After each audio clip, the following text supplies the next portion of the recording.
4장 싸움에 대하여 디모데전서 6장 12절입니다. 믿음의 선한 싸움을 싸우라. 싸움만큼 사람의 관심을 끄는 것도 없습니다. 사람들은 남녀노소, 빈부, 학식, 지위고하를 막론하고 전쟁, 전투, 싸움에 큰 흥미를 느낍니다. 어느 모로 보나 이는 분명한 사실입니다. 영국 사람이면서도 워털루 전투나 잉커만 전투, 발라클라바나 러크나우 전투에 대해 전혀 관심이 없는 사람이 있다면 그는 무심한 사람입니다. 보불 전쟁 때 스단과 스트라스부르, 메츠, 파리에서 벌어졌던 전투에 대해 듣고도 전혀 놀라지 않는 사람은 둔감하고 무정한 사람입니다. 하지만 이제까지 일어났던 그 어느 전쟁보다 훨씬 더 중요한 전쟁이 있습니다. 이 전쟁은 두세 나라 정도가 개입된 것이 아닙니다. 남녀 할 것 없이 이 세상에 태어난 모든 그리스도인이 참여하는 전쟁입니다. 구원받기 원하는 사람은 누구나 자기 영혼과 관련해서 반드시 싸워야 하는 싸움입니다. 바로 영적 전쟁입니다. 그런데 많은 사람들이 이 전쟁에 대해서 모르고 있는 것 같습니다. 사람들에게 이 전쟁에 대해 말해보십시오. 여러분은 이내 이상한 사람이나 광신자, 바보로 취급받을 것입니다. 하지만 이 전쟁은 세상이 이제까지 보아온 여느 전쟁보다 실제적인 전쟁입니다. 이 전쟁에도 백병전이 있고 부상도 입습니다. 잠을 물리치고 보초도 서야 합니다. 피곤이 몰려오기도 합니다. 공격을 당할 때도 있고 공세를 퍼부을 때도 있습니다. 승리도 있고 패배도 있습니다. 무엇보다도 이 전쟁은 가공할 만한 분명한 결과가 따릅니다. 이 땅에서 치르는 전쟁의 결과는 일시적이고 또 회복이 가능합니다. 이와 달리 영적 전쟁의 결과는 영원히 돌이킬 수 없습니다. 바울도 이 전쟁에 대해 디모데에게 급박하게 적어 보낸 적이 있습니다.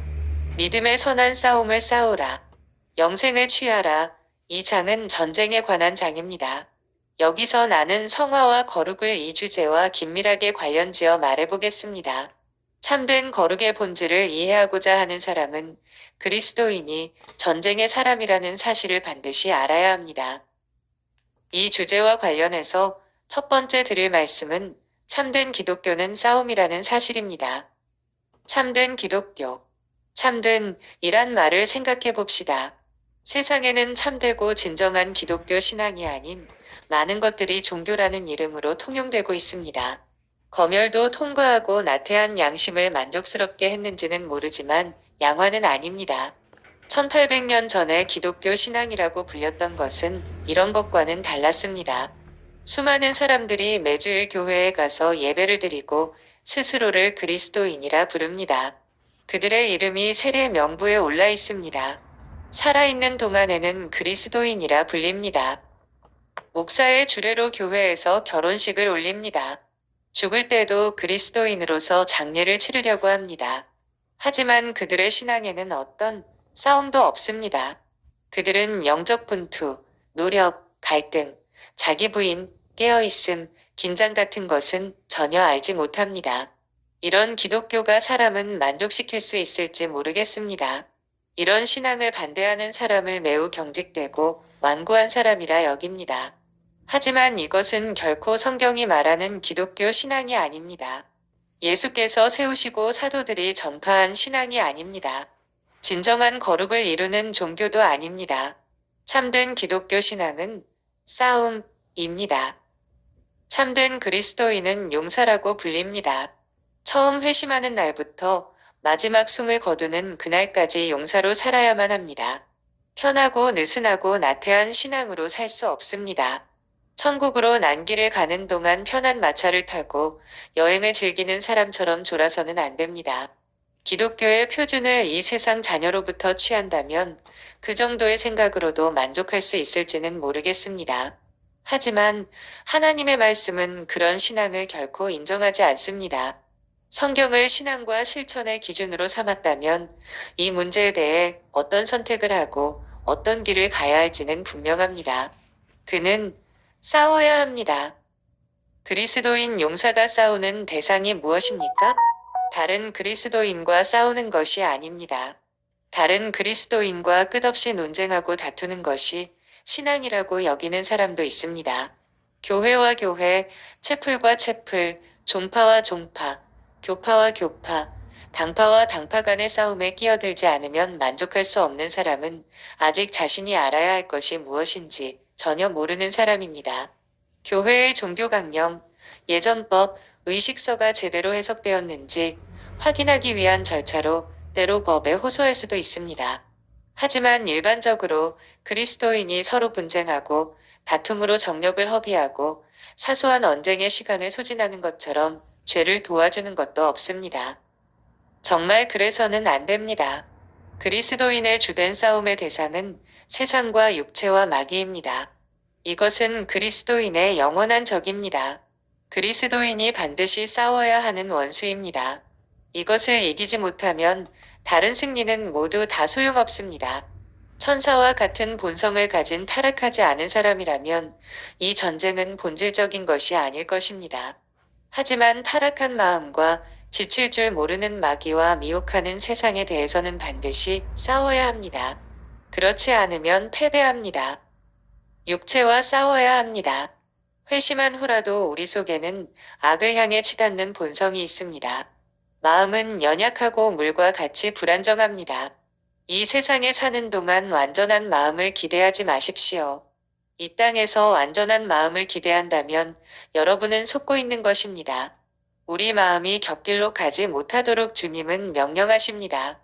깨어 있어 기도하라. 영은 기꺼이 그렇게 하려고 하지만 육신이 약합니다. 우리는 기도 가운데 매일 씨름하고 분투해야 합니다. 바울의 외침을 들어보십시오.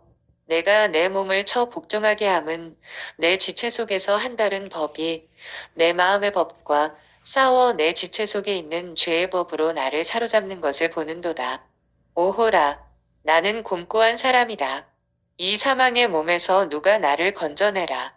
그리스도 예수의 사람들은 육체와 함께 그 정욕과 탐심을 십자가에 못 박았느니라. 땅에 있는 지체를 죽이라. 세상과 싸워야 합니다. 날마다 세상이라는 강력한 원수의 교묘한 영향력에 맞서 싸워야 합니다. 날마다 싸우지 않으면 삼켜지고 맙니다. 세상의 좋은 것들에 대한 모든 애착, 세상의 조롱과 비난에 대한 두려움, 세상에 뒤처지지 않으려는 은밀한 욕구, 다른 사람이 세상에서 하는 것처럼 하고 싶은 은근한 바람, 차지도 덥지도 않으려는 생각 등은 천국으로 가는 길에서 그리스도인을 에워싸고 있는 영적 원수들입니다. 우리는 이 원수들과 싸워 반드시 이겨야 합니다. 세상과 벗된 것이 하나님과 원수됨을 알지 못하느냐. 그런즉 누구든지 세상과 벗이 되고자 하는 자는 스스로 하나님과 원수되는 것이니라. 누구든지 세상을 사랑하면 아버지의 사랑이 그 안에 있지 아니하니 세상이 나를 대하여 십자가에 못 박히고 내가 또한 세상을 대해 그러하니라. 무릇 하나님께로부터 난 자마다 세상을 이기느니라. 너희는 이 세대를 본받지 말고 마귀와 싸워야 합니다. 우리의 옛 원수는 죽지 않았습니다. 아담과 하와의 타락 이래로 마귀는 땅을 두루 돌아 여기저기 다니며 사람의 영혼을 파멸시키는 한 가지 큰 목적을 이루기 위해 애쓰고 있습니다. 졸지도 자지도 않습니다. 항상 오는 사자같이 두루 다니며 삼킬 자를 찾아다닙니다. 눈으로 볼 수 없는 원수인 마귀는 항상 우리 가까이에 있습니다. 우리가 다니는 길과 침실을 어슬렁거리며 우리의 모든 행실을 엿봅니다.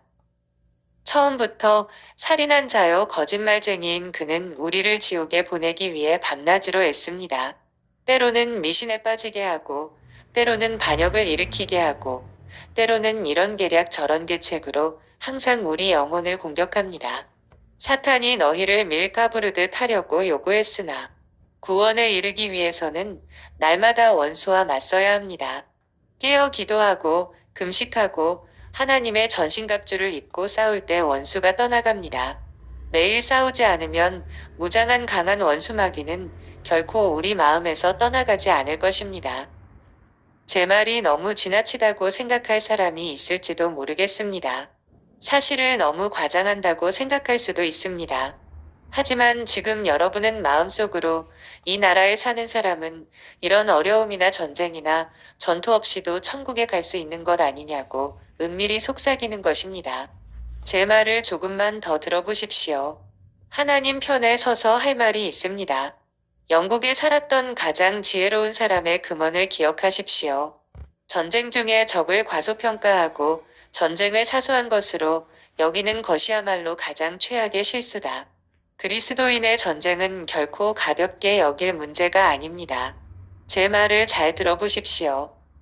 성경이 어떻게 말합니까? 믿음의 선한 싸움을 싸우라. 영생을 취하라. 너는 그리스도 예수의 좋은 병사로 나와 함께 고난을 받으라. 마귀의 관계를 능히 대적하기 위하여 하나님의 전신갑주를 입으라. 우리의 씨름은 혈과 육을 상대하는 것이 아니요 통치자들과 권세들과 이 어둠의 세상 주관자들과 하늘에 있는 악의 영들을 상대함이라. 그러므로 하나님의 전신갑주를 취하라. 이는 악한 날에 너희가 능히 대적하고 모든 일을 행한 후에 서기 위함이라. 좁은 문으로 들어가기를 힘쓰라. 썩을 양식을 위하여 일하지 말고 영생하도록 있는 양식을 위하여 하라. 내가 세상에 화평을 주러 온 줄로 생각하지 말라. 화평이 아니요 검을 주러 왔노라. 검 없는 자는 겉옷을 팔아 살지어다.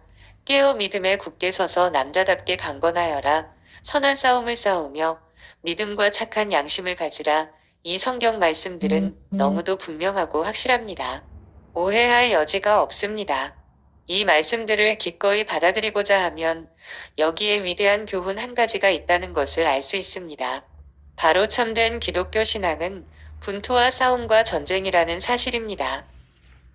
싸움을 터부시하고 그저 가만히 앉아서 하나님께 우리 자신을 드리기만 하면 되는 것처럼 가르치는 사람은 성경을 오해하고 있습니다. 큰 실수를 저지르고 있습니다. 성공회 예배에서 세례를 베풀 때 하는 말이 무엇입니까? 이 예배 의식이 영감 없는 지루한 예배라는 것은 분명합니다. 아무 감흥도 없이 작곡된 노래처럼 흠이 많은 것도 사실입니다. 하지만 전 세계에 흩어져 스스로 성공회 교인이라 자처하고 신앙을 고백하는 수백만의 사람들은 성공회에 새로 들어온 모든 회원에게 하는 이 말을 비중 있게 받아들여야 합니다. 내가 성부와 성자와 성령의 이름으로 세례를 주노라. 이 아이가 앞으로 십자가에 달리신 그리스도를 고백하기를 부끄러워하지 않고 그리스도의 깃발 아래서 죄와 세상과 마귀를 대적하여 용감하게 싸우고 그 목숨이 다하기까지 그리스도의 신실한 군사와 종으로 살아갈 것이라는 표시로 내가 이 아이에게 십자가의 성으로서 축복하노라. 물론 우리는 많은 경우 세례가 단순히 어떤 형식으로 그친다는 것을 알고 있습니다. 부모들은 기도하지 않고 아무 믿음도 없이 자기 자녀를 세례반으로 데려옵니다. 이렇게 세례를 받아서는 아무 복도 받지 못하는데 말입니다. 세례를 일종의 약처럼 기계적으로 작용하는 것으로 여기고 부모가 경건하든 말든 기도로 준비했든 아니든 간에 세례 받은 자녀는 다 동일한 복을 받을 것이라는 생각은 큰 착각입니다. 한 가지만은 분명합니다. 모든 세례받은 교인은 자신의 고백대로 예수 그리스도의 군사이고 그리스도의 깃발 아래서 죄와 세상과 마귀를 대적하여 싸우기로 약속했습니다. 제 말이 의심스럽다면 자신이 고백하는 공동기도서를 찾아 읽고 그 내용을 표시해가며 익히십시오. 열심 있는 교인에게서 발견되는 가장 큰 문제는 자신이 고백하는 공동기도서의 내용에 대해 전적으로 무지하다는 것입니다. 성공의 교인이든 아니든 간에 분명한 한 가지는 그리스도인의 싸움은 엄청난 실제이며 매우 중요한 주제라는 사실입니다. 천국에 이르는 것과는 전혀 상관없고 사람마다 그 의견이 다를 수 있는 교회 정치나 교회 의식에 대한 문제가 아닙니다. 이것은 우리에게 반드시 필요한 일입니다. 우리는 반드시 싸워야 합니다. 주 예수 그리스도가 소아시아 7교회에 쓰신 편지를 보면 이기는 자 외에 그 누구도 약속을 받지 못합니다. 은혜가 있는 곳에는 싸움이 따릅니다. 신자는 용사입니다. 싸움이 없는 거룩은 없습니다. 싸우는 영혼만이 구원받은 영혼으로 항상 드러날 것입니다. 이 싸움은 절대적으로 필요한 싸움입니다. 이 전쟁에서 중립을 지키거나 가만히 앉아 있을 수 있다고 생각하지 마십시오. 세상 나라들끼리의 전쟁에서는 그런 태도를 취할 수 있지만 영혼이 달린 이 싸움에서는 꿈도 꾸지 마십시오. 그리스도인의 싸움에서 내정불 간섭의 원칙을 의연하게 표명한다든지 정치인들이 좋아하는 대로 막연한 기대를 갖고 일이 되어가는 것을 관망해보자는 식의 생각은 아무 소용이 없습니다. 평화를 사랑하는 사람이라는 이유로 병사로서의 의무를 회피할 수 없습니다. 세상과 마귀와 육체와 평화하는 것은 하나님과 원수되는 것입니다. 파멸로 이어지는 대로를 가는 것입니다. 선택의 여지가 없습니다. 싸우든가 아니면 잃어버린 자가 되든가 할 뿐입니다. 이 싸움에는 누구나 예외가 없습니다. 지위, 계층, 나이와 상관없이 누구도 예외가 없고 피할 수도 없습니다. 목사든 회중이든 설교자든 청중이든 늙은이든 젊은이든 지위가 높든 낮든 부자든 가난한 자든 귀족이든 평민이든 왕이든 신하든 지주든 소작인이든 많이 배웠든 못 배웠든 모두 똑같이 무장하고 전쟁터로 나가야 합니다. 모든 사람의 마음은 본성적으로 자만심, 불신, 게으름, 세속성, 죄로 가득합니다. 우리의 영혼을 채가려는 올무, 덫, 웅덩이로 가득 찬 세상을 살아가고 있습니다. 사악한 마귀가 쉬지 않고 주변을 어슬렁거립니다. 궁전에 있는 여왕에서부터 고빈원에 머무는 거지에 이르기까지 구원받고자 하는 모든 사람은 싸워야 합니다. 우리는 끊임없이 싸워야 합니다. 쉬는 시간도 일시적인 휴전이나 정전도 없습니다. 주일만이 아니라 주중에도 공적으로뿐 아니라 사적으로도 외출에서뿐 아니라 가정에서도 나라를 다스리는 큰 일에서뿐 아니라 자기 성미를 다스리고 혀를 길들이는 작은 일에서도 그리스도인의 싸움은 쉬지 않고 계속되어야 합니다. 우리가 싸워야 하는 마귀는 쉬지도 않고 졸지도 자지도 않습니다. 우리의 숨이 붙어 있는 한 우리가 적진에 있음을 잊지 말고 한시도 무기를 손에서 놓지 말아야 합니다. 한 성도가 마지막 숨을 거두면서 이렇게 말했습니다. 사탄은 요단 강 언덕까지 나를 따라와 발뒤꿈치를 잡는구나. 잘 들어보십시오. 우리 개개인의 신앙이 실제적이고 진실되고 참된 것이 되도록 부지런히 살펴야 합니다. 그리스도인이라 불리는 많은 사람에게서 드러나는 가장 슬픈 증오는 그들의 신앙에는 갈등과 싸움이 전혀 없다는 사실입니다. 먹고, 마시고, 입고, 일하고, 즐기고, 벌고, 쓰고, 일주일에 겨우 한두 번 형식적인 예배를 드리는 것이 전부입니다. 엄청난 영적 전쟁, 전투를 위해 깨어있는 것이나 그로 인한 고통, 고민, 긴장, 투쟁, 다툼에 대해서 전혀 알지 못하는 것 같습니다. 이렇게 되지 않도록 주의합시다. 강한 자가 무장을 하고 자기 집을 지킬 때에는 그 소유가 안전하다고 안심할 때가 영혼에게는 가장 해로운 때입니다. 마귀의 올무에 잡히면 아무 저항도 못하고 그 뜻대로 하게 됩니다. 죄수가 미쳐보지도 느끼지도 못하는 사슬이 사실은 그 죄수에게 가장 해로운 것입니다. 내면의 싸움과 갈등이 무엇인지 조금이라도 아는 사람은 비로소 자기 영혼에 대해 안도할 수 있습니다. 진정한 기독교적 거룩에 반드시 동반하는 것이 바로 이런 싸움과 갈등이기 때문입니다. 물론 이런 것들이 다는 아닐지라도 중요한 것임에는 틀림없습니다. 우리 마음 중심에 신령한 투쟁이 있습니까? 육체의 소욕과 성령의 소욕이 서로를 거스르고 대적하여 여러분이 하고자 하는 바를 못하고 있습니까? 여러분 안에 서로를 지배하려고 애쓰는 두 가지 원리가 있음을 느낍니까? 속사람이 투쟁하는 것을 느끼고 있습니까? 그렇다면 하나님께 감사합시다. 이것은 좋은 징조입니다. 성화의 위대한 사역이 일어나고 있다는 강력한 증거입니다. 모든 진정한 성도는 용사입니다. 무정함과 침체, 무감각과 냉담함이 아니면 다 좋습니다. 그렇다면 우리는 다른 많은 사람들보다 더 나은 상태에 있는 것입니다. 대부분의 그리스도인들은 이런 느낌이 무엇인지 전혀 알지 못합니다. 우리는 분명히 사탄과 동료가 아닙니다. 세상 나라의 왕들처럼 사탄은 자기의 지배 아래 있는 자들과는 싸우지 않습니다. 사탄이 우리를 공격한다면 이는 오히려 우리가 희망이 있는 사람이라는 증거입니다. 이렇게 되면 하나님의 자녀에게 있는 두 가지 위대한 표지 가운데 하나를 갖게 되는 것입니다. 내면의 평화뿐 아니라 내면의 싸움도 우리가 하나님의 자녀라는 표지가 됩니다. 이 주제와 관련해서 두 번째로 드릴 말씀은 참된 기독교 신앙은 믿음의 싸움이라는 사실입니다. 그리스도인의 전쟁은 이 세상의 갈등과 전혀 다릅니다. 그리스도인의 전쟁은 강한 팔, 날카로운 눈, 민첩한 발에 달려있지 않습니다. 육체를 무기로 삼지 않고 영적인 무기로 싸우는 전쟁입니다. 믿음이라는 경첩의 승리가 여닫칩니다. 전쟁의 성공 여부는 전적으로 믿음에 달려 있습니다. 기록된 하나님의 진리에 대한 전반적인 믿음은 그리스도인 용사의 성품을 형성하는 주요한 기초입니다. 지금 나의 모습, 행동, 사고, 희망, 행위는 단순한 한 가지 사실, 성경에서 분명하게 계시되고 드러난 명제를 내가 믿는가에 달려 있습니다.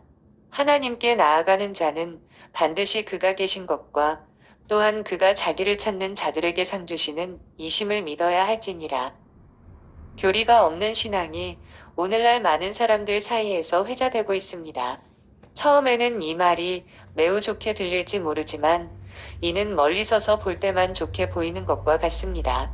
일단 이 말을 차분히 숙고하고 살펴보십시오. 이런 신앙은 존재할 수 없다는 것을 알게 됩니다. 뼈와 힘줄이 없는 몸에 대해 이야기하는 것과 마찬가지입니다. 어떤 것을 믿지 않고서는 그 누구도 아무 일도 할 수 없습니다. 아무것도 될 수 없습니다. 이신론자들의 비참하고 불편한 견해를 주장하는 사람들조차 무언가를 믿는다고 고백할 수밖에 없습니다.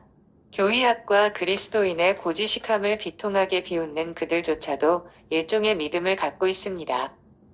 믿음은 바로 참된 그리스도인이 가진 영적 존재의 중추입니다. 자신이 구체적으로 믿는 위대한 원리를 마음 깊이 새기지 않고서는 그 누구도 세상과 육체와 마귀에 대해 치열하게 싸울 수 없습니다. 그 원리가 무엇인지 제대로 알지 못할 수도 있고 분명히 정의하거나 서술하지 못할 수도 있습니다. 그러나 그것은 그들이 의식하든 않든 그들 마음에 분명히 자리하고 신앙의 뿌리를 형성합니다. 부유하든 가난하든 배운 자이든 못 배운 자든 죄와 용감하게 싸우고 그 죄를 넘어서려고 고군분투하는 사람은 마음에 자기가 믿는 분명하고도 위대한 원리가 있다고 확신해도 됩니다. 다음에 시를 쓴 시인은 아주 영리한 사람일지는 몰라도 신학자로서는 아주 부족합니다. 무자비하게 열심만 내는 사람은 신앙의 형식을 따지지만 삶이 바른 사람은 그릇될 수가 없습니다. 믿음이나 신앙하는 바가 없이 바른 삶과 같은 것은 있을 수 없습니다. 그리스도인 용사가 가지는 특징의 핵심과 원천은 주 예수 그리스도의 인격과 사역과 직분에 대한 특별한 믿음입니다.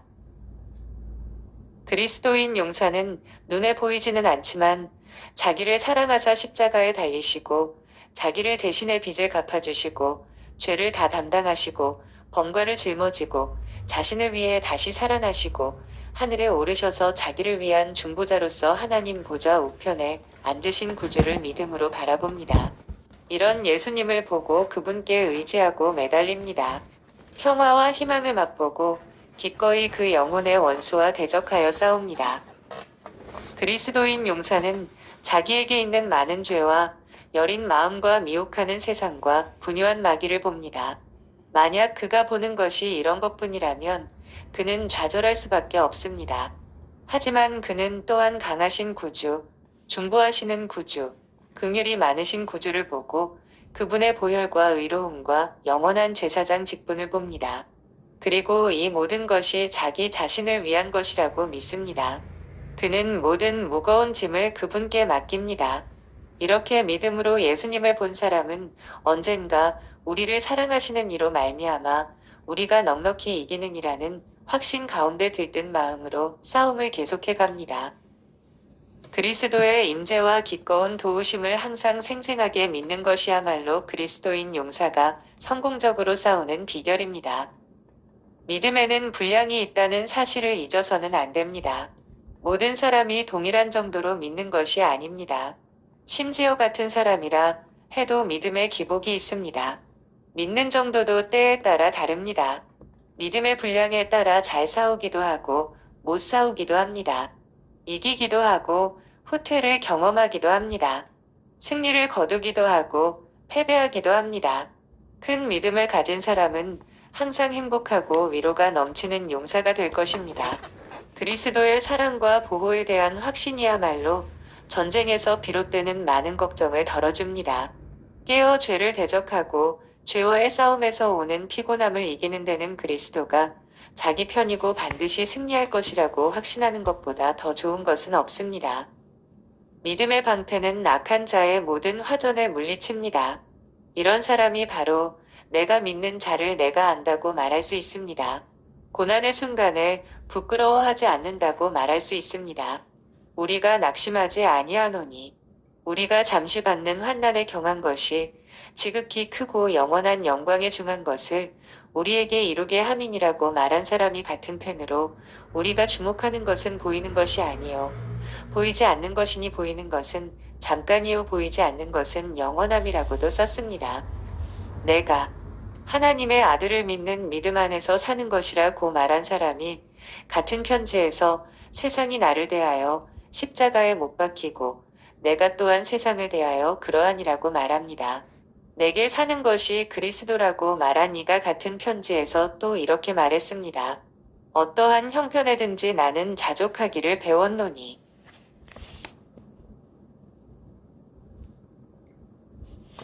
내게 능력 주시는 자 안에서 내가 모든 것을 할 수 있느니라. 믿음이 클수록 더 큰 승리가 있습니다. 믿음이 클수록 더 큰 내면에 평화가 있습니다. 믿음의 가치와 중요성은 아무리 강조해도 지나치지 않습니다.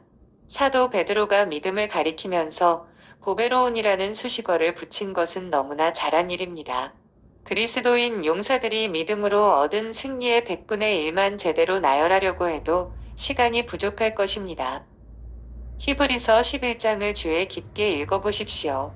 동정녀 마리아의 몸에서 나신 그리스도께서 복음을 통해 생명과 불멸을 온전히 드러내시기 훨씬 전에 살았던 아벨로부터 모세에 이르는 위대한 인물들의 긴 목록을 주목해 보십시오. 그들이 어떻게 세상과 육체와 마귀와 싸워 이겼는지 보십시오. 이들은 모두 믿음을 통해 승리를 얻었습니다. 그들은 약속된 메시아를 고대했습니다. 보이지 않는 분을 보았던 것입니다. 옛 조상들은 믿음이 있었기에 좋은 증언을 받았습니다. 초대 교회사를 펼쳐보십시오. 초대 그리스도인들이 어떻게 죽기까지 믿음에 견고히 서서 이교 황제들의 맹렬한 핍박에도 흔들리지 않았는지 보십시오. 그리스도를 부인하느니 차라리 죽기를 각오한 폴리캅과 이그나티우스 같은 사람이 수세기 동안 계속해서 일어났습니다. 세금이나 감옥도 고문이나 불이나 칼마저도 이 고귀한 순교자, 군대의 정신을 꺾을 수는 없었습니다. 세상의 지배자였던 로마 전체의 힘으로도 팔레스타인에서 몇몇 어부와 세리로부터 시작된 신앙을 없애지 못했습니다. 이처럼 보이지 않는 예수를 믿는 신앙이 바로 교회의 힘이라는 사실을 기억합시다. 그들은 믿음으로 이겼습니다. 개신교 종교개혁 이야기를 살펴보십시오. 종교개혁을 주도했던 존 위클리프, 얀 후스, 마르틴 루터, 니콜라스 리들리, 라티머, 존 후퍼의 삶을 연구해 보십시오. 이 용맹스러운 그리스도의 용사들이 어떻게 수많은 적들을 대항해 견고하게 서서 흔들리지 않았는지, 어떻게 자신들의 믿는 원리를 지키기 위해 죽음도 마다하지 않았는지 보십시오. 이들이 얼마나 치열하게 싸웠습니까? 이들의 주장은 얼마나 분명했습니까? 이들이 견뎌야 했던 반대는 얼마나 격렬했습니까? 무장하고 달려드는 세상을 감당한 그들의 불굴의 의지는 또 어떻습니까? 보이지 않는 예수를 믿는 신앙이 바로 이들이 보여준 힘의 비결이었음을 우리는 기억해야 합니다. 그들은 믿음으로 이겼습니다. 지난 수백 년 동안 교회사에 큰 자취를 남겼던 사람들을 생각해 보십시오. 웨슬리와 위필드, 헨리벤, 그리고 로메인과 같은 사람들이 유력한 사람들과 당시의 그리스도인이라고 자칭하는 대부분의 사람들로부터 오는 반대와 핍박과 조롱과 비난에 어떻게 맞섰는지, 어떻게 이 땅에 기독교 신앙을 다시 불러일으켰는지 보십시오. 윌리엄 윌버포스, 헨리 헤브로크, 그리고 헤들리 비카스 같은 사람이 열악한 상황에서 어떻게 그리스도를 증거하고 하원 회의장이나 군대 식당에서조차 그리스도의 깃발을 높이 휘날렸는지 보십시오. 어떻게 이런 숭고한 증인들이 마지막까지 움츠러들지 않고 심지어 자신들을 대적했던 사람의 존경까지 얻어냈는지 잘 보십시오. 보이지 않는 그리스도를 믿는 신앙이 모든 사람들의 핵심적인 특징이었습니다. 이들은 믿음으로 살았고 행동했고 서 있었으며 이겼습니다. 그리스도인 용사로 살고 싶습니까? 믿음을 위해 기도하십시오. 믿음은 하나님의 선물입니다. 그리고 이 선물을 구한 사람은 반드시 응답을 받습니다. 기도하기 전에 반드시 믿어야 합니다. 신앙대로 살지 않는 것은 믿지 않기 때문입니다. 믿음은 천국으로 가는 첫걸음입니다. 그리스도인 용사로서 성공적이고 순조로운 싸움을 싸우고 싶습니까? 항상 믿음이 자라도록 기도하십시오. 날마다 그리스도 안에 거하고 그리스도와 더 가까워지고 그리스도를 더 굳게 붙잡으십시오. 제자들이 드렸던 기도를 날마다 드리십시오. 우리에게 믿음을 더하소서. 혹 믿음이 있다면 부지런히 그 믿음을 살피십시오. 믿음은 전체 요새의 안전이 달린 최고의 보루이자 사탄이 가장 공격하기 좋아하는 것입니다. 믿음이 점령당하면 모든 것이 사탄의 수중에 들어가기 때문입니다. 생명을 사랑한다면 특히 이 믿음에 대한 경계를 늦추지 말아야 합니다.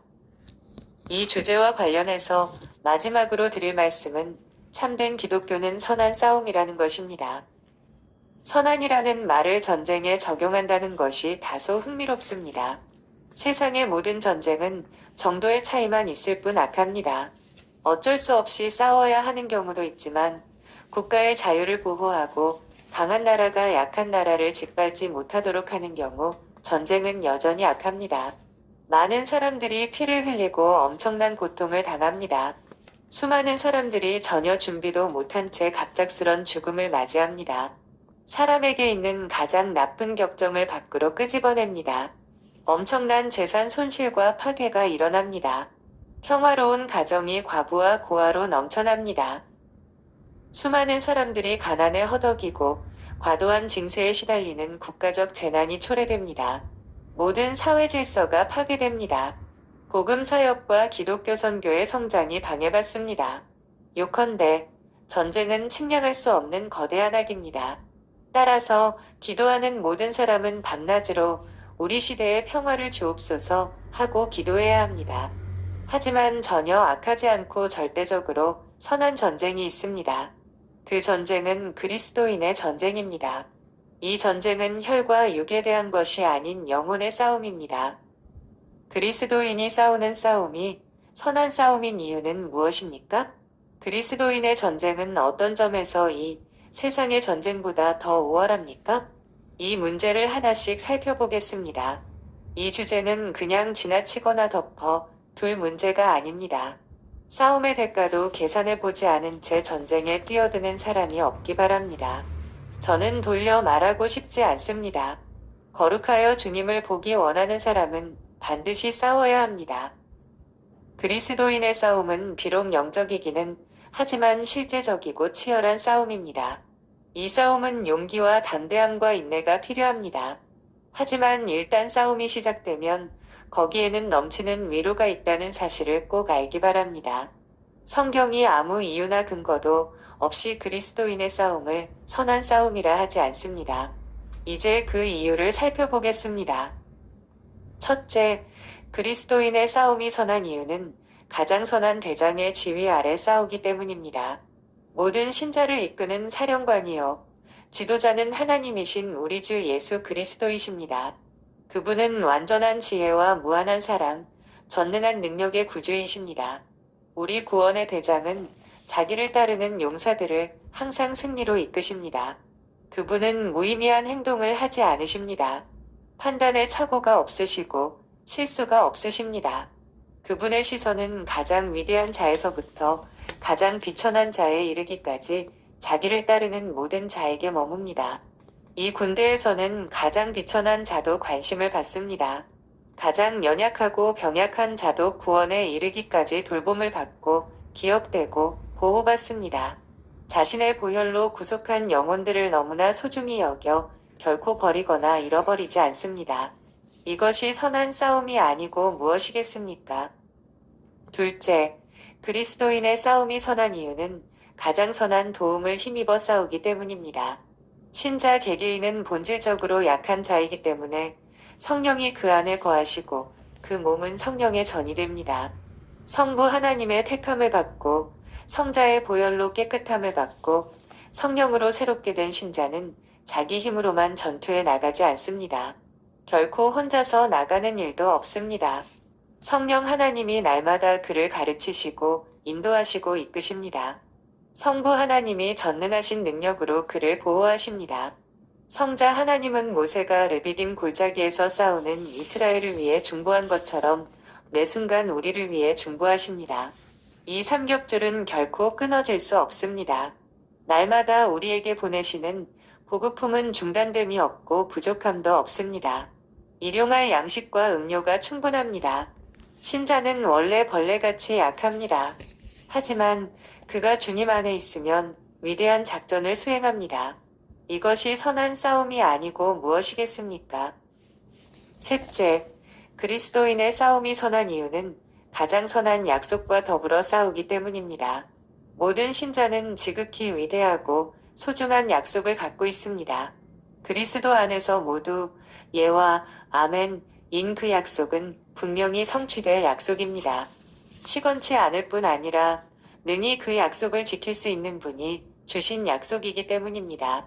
죄가 너희를 주장하지 못하리니 평강의 하나님께서 속히 사탄을 너희 발 아래에서 상하게 하시리라. 너희 안에서 착한 일을 시작하신 이가 그리스도 예수의 날까지 이루실 줄을 우리는 확신하노라. 내가 물 가운데로 지날 때에 내가 너와 함께할 것이라.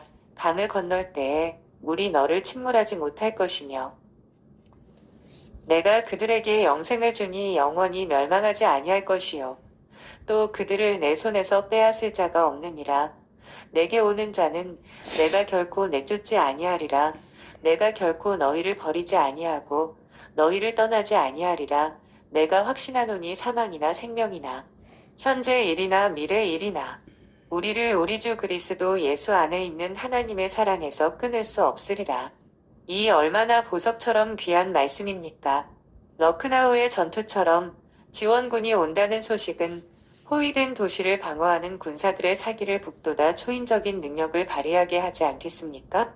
어두워지기 전에 지원병을 보내겠다는 약속이 워털로 전투에서 엄청난 승리를 가능하게 했다는 말을 들어보지 못했습니까?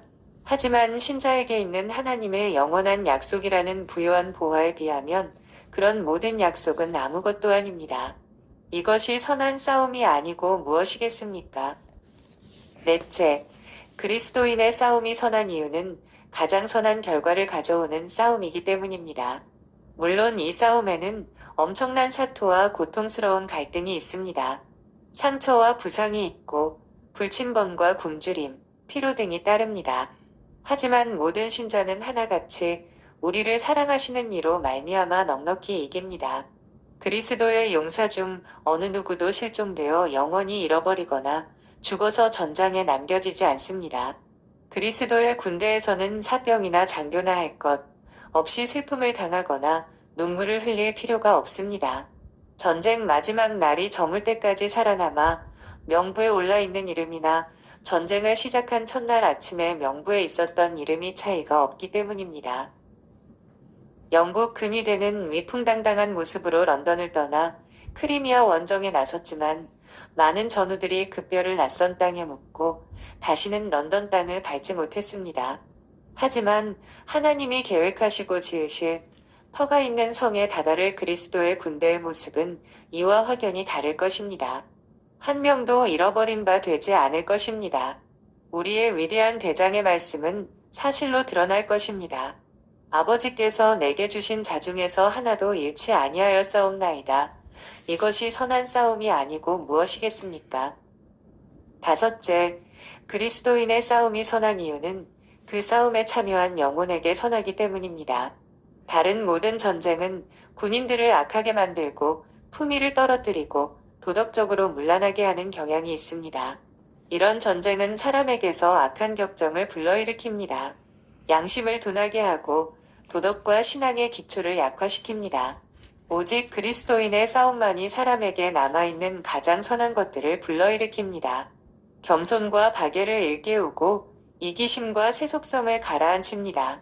위에 있는 것들에 마음을 두도록 합니다. 노인과 병중에 있는 사람, 그리고 임종을 맞은 사람은 죄와 세상과 마귀에 대항해 그리스도의 군사로 싸운 것을 후회하지 않습니다. 오히려 더 일찍 그리스도를 섬기지 못한 것을 안타까워할 따름입니다. 임종을 앞둔 필립 헨리는 가족들에게 이렇게 말했습니다. 그리스도를 섬기며 보낸 삶이야말로 이 땅에서 사람이 누릴 수 있는 가장 행복한 삶이라는 사실을 잊지 말 거라. 이는 비단 이 훌륭한 성도만의 경험은 아닐 것입니다. 이것이 선한 싸움이 아니고 무엇이겠습니까? 여섯째, 그리스도인의 싸움이 선한 이유는 세상에 유익이 되기 때문입니다. 다른 모든 전쟁은 세상을 파괴하고 황폐하게 하고 해를 끼칩니다. 병력이 이동하는 곳에 있는 주민들은 이로 인해 큰 어려움을 겪습니다. 군대가 주둔하는 곳마다 피폐해지고 해를 입습니다. 필연적으로 사람들이 부당한 취급을 받고 감정과 도덕이 큰 손상을 입습니다. 하지만 그리스도인 용사들이 사람들에게 끼치는 영향은 이와 전혀 다릅니다. 어디에 있든 그들은 사람들에게 복이 됩니다. 그들이 머무는 곳마다 신앙과 도덕의 표준이 고양됩니다. 언제나 예외 없이 술 취함과 안식일을 범하는 것과 방탕과 부정직이 억제됩니다. 적들조차도 그들을 주목하고 존중하게 됩니다. 군대가 주둔하는 곳에 한번 가보십시오. 주둔군이 이웃에게 도움이 되는 것을 거의 보지 못했습니다. 하지만 어디를 가든 소수의 참된 그리스도인의 존재가 그 이웃에게 복이 되고 있음을 보게 될 것입니다. 이것이 선한 싸움이 아니고 무엇이겠습니까? 일곱째, 마지막으로 그리스도인의 싸움이 선한 이유는 이 싸움을 싸우는 모든 사람에게 영광스러운 상급이 주어지기 때문입니다. 그리스도가 모든 신실한 백성에게 주실 상급을 누가 짐작할 수 있겠습니까? 사람 앞에서 자신을 시인한 사람을 위해 우리의 하늘 대장이 예비하신 좋은 것들을 누가 짐작이나 할 수 있겠습니까? 조국은 임무를 잘 수행하고 돌아온 병사에게 무고문장과 연금과 귀족 자기와 영예와 직함을 수여합니다. 하지만 영원히 계속될 무엇인가를 줄 수 있는 나라는 어디에도 없습니다. 무덤 너머에까지 가져갈 수 있는 것을 줄 수 있는 나라도 없습니다. 블레넘과 스트레스필드 세이 같은 궁전에서 즐기는 것도 단지 몇 년뿐입니다. 아무리 용감한 장군이나 병사도 언젠가는 공포의 왕에게 굴복해야만 합니다. 하지만 그리스도의 깃발 아래서 죄와 세상과 마귀를 대항해서 싸운 사람들의 처지는 이와 비교할 수 없습니다. 이 땅에서는 사람들의 부러움을 받지 못하고 외로운 죽음을 맞이할 수도 있습니다. 하지만 훨씬 더 나은 영광이 이들을 기다립니다. 그들이 훨씬 더 많이 인내했기 때문입니다. 그들은 시들지 아니하는 영광의 관을 얻게 될 것입니다. 백전 5대4. 이것이 선한 싸움이 아니고 무엇이겠습니까? 그리스도인의 싸움은 선한 싸움, 정말로 참으로 단연코 선합니다. 이라는 사실을 마음에 새기십시오. 우리는 아직 그 일부만을 볼 뿐입니다. 싸움은 보지만 아직 그 종국을 보지는 못합니다. 전투는 보지만 상급은 보지 못합니다. 십자가는 보지만 면류관은 보지 못합니다. 세상에서 멸시를 받으면서도 어려움을 감내하고 상한 마음으로 겸손히 기도하는 사람은 보지만 그들에게 미소 지으며 역사하시는 하나님의 손길과 이들을 위해 예비된 영광의 나라는 보지 못합니다. 아직 드러나지 않았기 때문입니다. 보이는 것만으로 판단하지 맙시다. 그리스도인의 싸움은 우리 눈에 드러나는 것보다 더 선합니다. 몇 가지 실천적 적용점을 끝으로 전체 주제를 결론 지으려고 합니다. 이 시대는 싸움과 다툼에만 몰두해 있는 것처럼 보입니다. 이런 시대를 사는 것이 우리의 몫으로 주어졌습니다. 많은 나라들이 학대 가운데 신음하고 있습니다. 이런 시대를 사는 목사들은 사람들에게 신령한 전쟁을 기억하라고 분명히 촉구해야 합니다.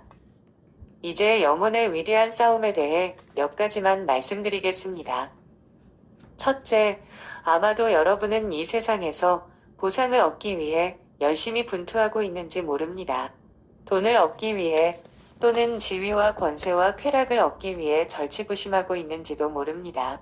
그렇다면 조심하십시오. 여러분은 지금 쓰디쓴 절망의 씨를 뿌리고 있습니다. 어떤 일에 마음을 두고 있는지 주의를 기울이지 않으면 여러분은 슬픔으로 인생을 마감하게 됩니다. 지금 여러분이 걸어가는 길은 이미 수많은 사람들이 지나간 길입니다.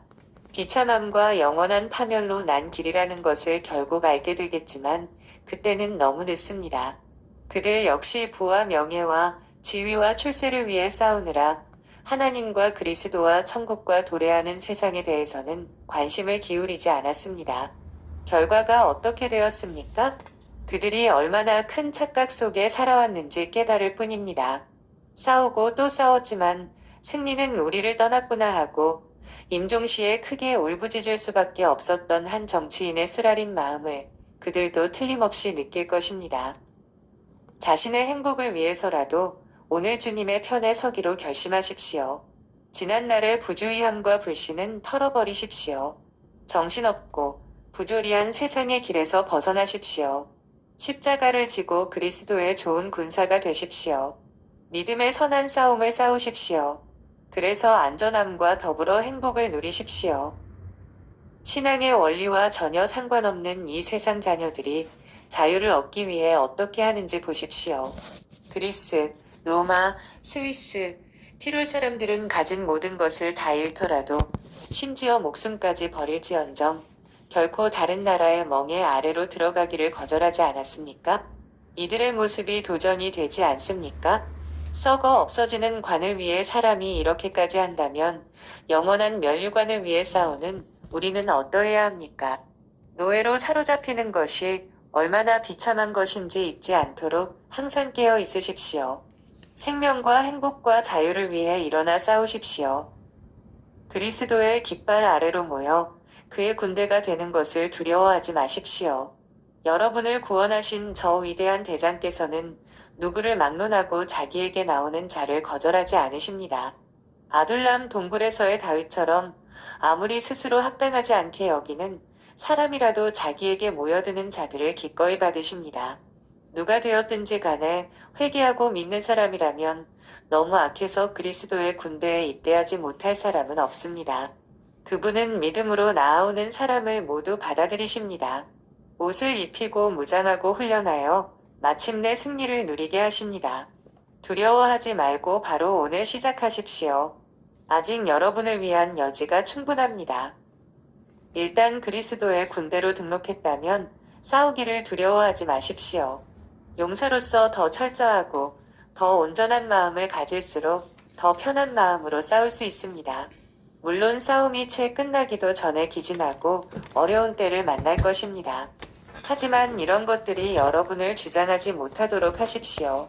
여러분을 대적하는 모든 것보다 여러분을 위하시는 그분이 더 크십니다. 영원한 자유냐 아니면 영원한 소각이냐는 여러분의 선택입니다. 자유를 택하고 마지막 순간까지 싸우십시오. 둘째, 여러분은 그리스도인의 싸움이 무엇인지 이미 알고 있고 연단을 통해 이미 그의 용사로 증명된 사람일 수도 있습니다. 그렇다면 전후의 충고와 격려를 받아들이십시오. 여러분에게뿐 아니라 저 자신에게 하는 말입니다. 여러분의 예전 모습을 떠올리며 마음을 새롭게 다잡으십시오. 아무리 기억하고 또 기억해도 나쁘지 않은 것들이 있습니다. 싸움에 이기려면 하나님의 전신갑주를 입고 죽을 때까지 무장을 풀어서는 안 됩니다. 단 하나의 무기라도 아무데나 팽개쳐서는 안 됩니다. 진리의 허리띠, 의의 흉배, 믿음의 방패, 성령의 검, 희망의 투구와 같은 무기는 하나같이 다 필요한 것들입니다. 단 하루도 이 무기 가운데 하나라도 빠뜨리고 살아서는 안 됩니다.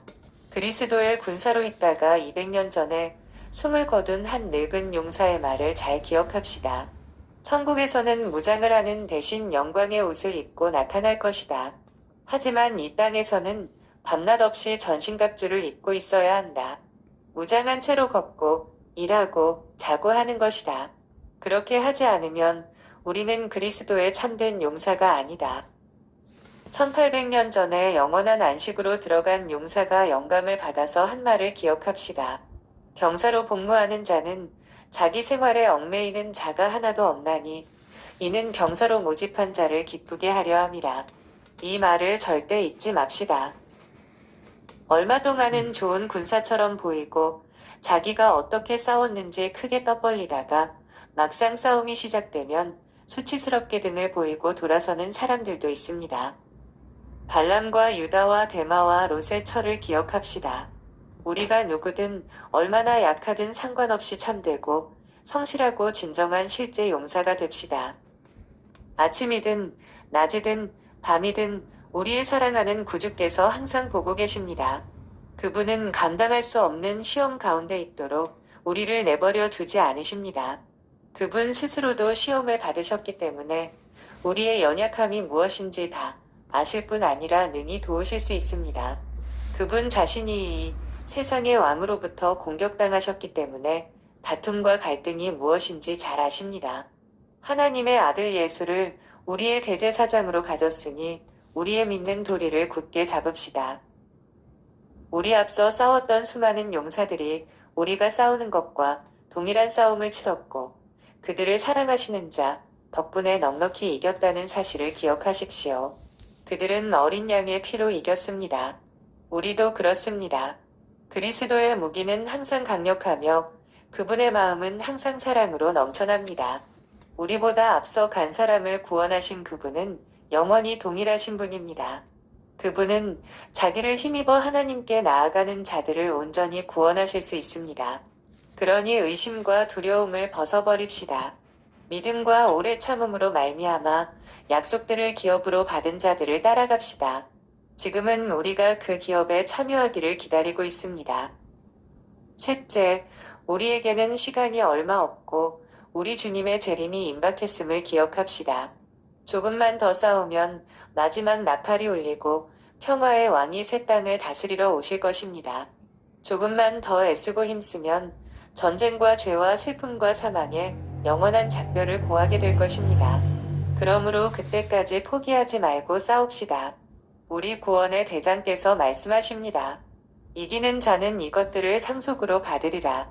나는 그의 하나님이 되고 그는 내 아들이 되리라.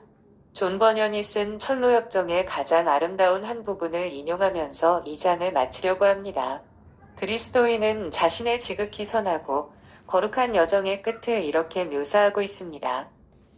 이 일호의 진리의 용사씨가 다른 사람과 같이 부름받았다는 소문이 널리 퍼졌다. 그 부름이 참이라는 표시로 그는 이 말씀을 받았다. 항아리가 샘 곁에서 깨지고 전 12:6. 그 말씀을 깨닫자 그는 친구들을 불러 그것을 이야기해 주었다. 그러고 나서 이렇게 말했다. 나는 이제 내 아버지 집으로 가려 하네. 큰 어려움도 있었지만 여기까지 왔군. 하지만 여기까지 오면서 부닥친 모든 크고 작은 어려움을 후회하지는 않네. 내 순례길을 뒤따라오는 사람에게 내 검을 줄 뿐 아니라 그 검을 가질 수 있는 용기와 솜씨도 주겠네. 나는 내게 상 주실 그분의 싸움을 싸운 사람임을 증거하는 상처와 흔적을 몸에 지녔다네. 그가 본향으로 돌아갈 때가 되자 많은 사람들이 그와 함께 강가로 나갔다. 강으로 들어가면서 그는 이렇게 말했다.